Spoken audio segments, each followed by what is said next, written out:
They arrived to Canada and they have seen the tail of that success on every single year. Success, every year, success. All right, even Bank of Canada is claiming there's a possibility of a 25% reduction. Now, hold on a second. We already had about a 25% reduction since the peak in real estate. Now, they're coming out and they're saying there might be another 25% decline. So if we summarize it, if we put it all into one basket, it's a 50% off. So what's holding that off cliff, right? And on my channel here, many have asked, we have not seen the nosedive, what is holding it, what is going on. I mean, the prices are not where there should be, right? Because many are hoping that we see more reductions in real estate, right? So now let's bring it all onto one singular video or page. So I'm going to try to explain it with my own words. So I think this is what is actually happening. Like we have more than one segment that will squeeze Canada or Canadian market in so many different aspects, right? So we have to understand we're not generating an explosive growth in the economy, right? Which is the unemployment. And unemployment is definitely, right? Like there's a mix of things, but unemployment is definitely a huge aspect of everything moving forward, right? You can have low interest rates, you can have inventory, you can have all you want, you can have a product. But if you don't have an individual or a family being able to generate money, forget it, everything else falls, right? And I have a graph that I found on the net, and it's from March of 2026, which is just recent, a few months old. So top 10 cities by unemployment rate. So can you guess the number one? All right. So it's London, Ontario. Unemployment leading by 9.1%. That's nearly 10% unemployment. So now let's pause here for a second. If you remember the graph of real estate following, like, let's say we choose 2015 and onwards, right? 2016, we go back a decade, right? Back in London, London, Ontario had its own kind of economy, right? Because it was far away from Toronto, far away from any bigger city, and it was the biggest city, it was the biggest hub. And then developers figured out, okay, look, there's the 401, it's getting all nuts, let us go and let us start building there. So they tried replicating cities like Milton, Brampton, Oshawa, Ajax, Grimsby, Hamilton, etc., right? However, Toronto was feeding all these small suburbs or larger suburbs, cities and towns, because city, it's the king, right? Toronto city is the king. It's the most powerful. Now, when we have seen prices in London, Ontario for detached climb up to 1.2, 1.4, 1.6 million dollars, right? I'm not gonna get into whether they're nice, modern, traditional, good, bad, quality, this and that, don't care. I'm just saying 3,000 square feet, 1.6 million dollars in London, Ontario, right? So at that point, you need someone to be able to generate that income, right? And now we see that London is leading in unemployment. It always has been, like it got better at certain parts of the development, but now you're kind of left alone in that city, in that, I would say, pocket that's only connected with 401, right? So we will see major drops in London, Ontario, my opinion. Now we move forward. Kitchener, Cambridge, and Waterloo, right? Another connection, right? We have seen prices go crazy. I remember at one point during the peak, like insanity, okay? Like in a category, let's say we choose townhouses in a particular price point. Like you could only choose like three or four in the entire city. Like that's how severe it got, right? Like the inventory was just nuts, like very low, prices went extremely high. I have been to some properties in Kitchener-Waterloo, Bradford, like these smaller towns, like I needed a gas mask to walk inside, and they were selling these, semis or townhouses for $1 million. They needed extreme renovations. All right. So now, Kitchener, Cambridge, and Waterloo, it's sitting at 8.6% of unemployment. You see how that segment will trigger huge losses, even though we have seen, 20 to 25% off. And we have been, saying, and we have been explaining on this exact channel years ago. And even I mentioned, like, you can find the video on channel regarding FIFA Soccer Cup now, Canada, United States, and Mexico. Once the party is over, right? Hangover starts. Everybody leaves. Like we saw the comments already, like, from the World Cup. Like nobody, they're having a good time, but nobody is kind of putting their flag and be like, hey, look, like I want to invest here. This is cool, man. Like, you know what I mean? Nobody. Like maybe United States, like I heard here and there. Canada, no, I don't hear it as much, to be honest with you. Now, number three, and a big one, it's sitting at 8.5% of unemployment rate in March of 2026, and it is Barrie. Barrie shot up, right? Like if you're following real estate, it shot up tremendously, 30, 40, 50% incline in price, right?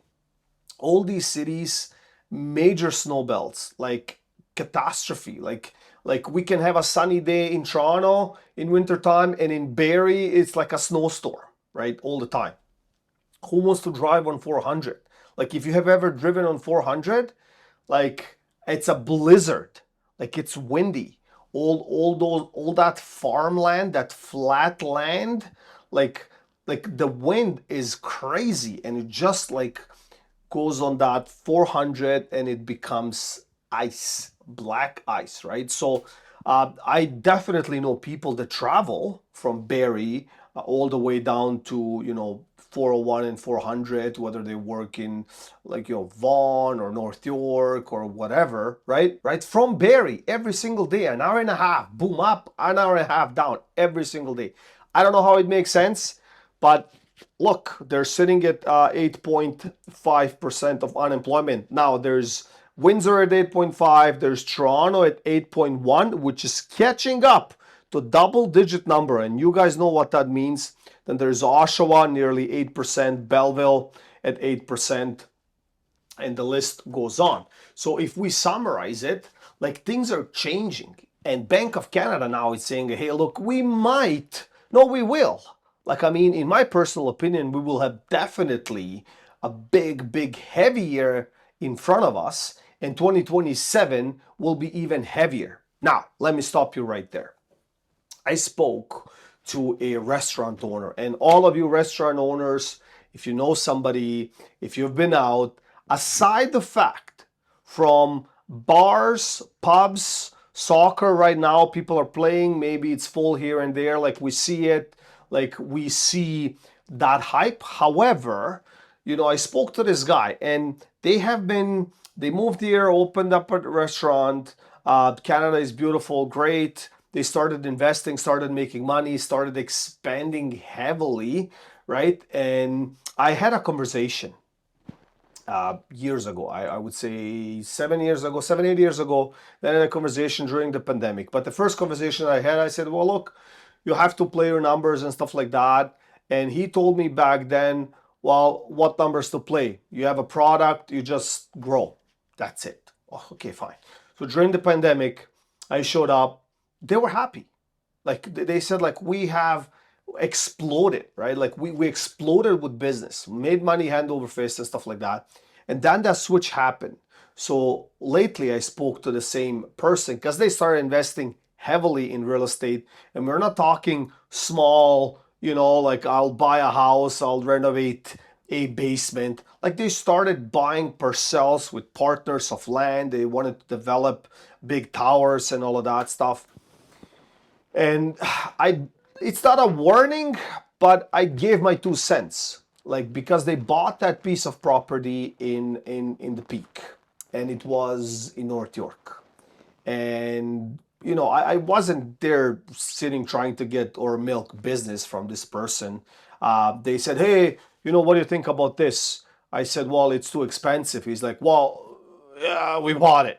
I'm like, okay, fine, but I think it will not make any sense because by the time you factor in everything, right, that cost per foot, right, you will probably sit somewhere around, $1,400-$1,500 per foot if you want to make any money, right? And he said, well, it's fine. Like now it's low.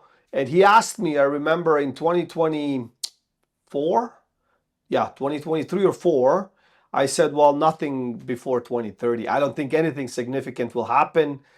He got a little bit agitated. He walked away, came back, and he said, like, why would you say that? I said, well, I don't know if we can recover from all of this. Like it's so, and at that time, I've been to so many meetings, talking to definitely people that like they're way, way, way above my pay grade, right? And even they're saying like they were selling their portfolios, they were trying to mix and match things, they're losing money, they're like, right? It did not hit the surface yet. How it came later on, it came to public eyes and ears, right? Because we have seen all these titles, like so many hundreds of uh, parcels for sale. You can build right away, zoning ready, this ready, that ready, right? Like so, we have seen it after. But when I tried explaining, I said, well, like you'll be lucky if we ended up as low as 600 to 700 a foot.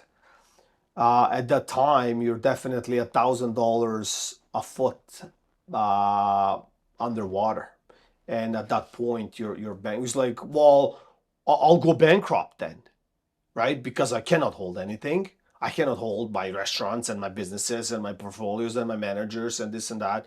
I said, "Well, like what do you want? Like you want everybody else to like to feel sorry for you now? Like I don't get it. Like there's that, and that's the segment. People don't get it. They have seen, they arrived to Canada and they have seen the tail of that success on every single year.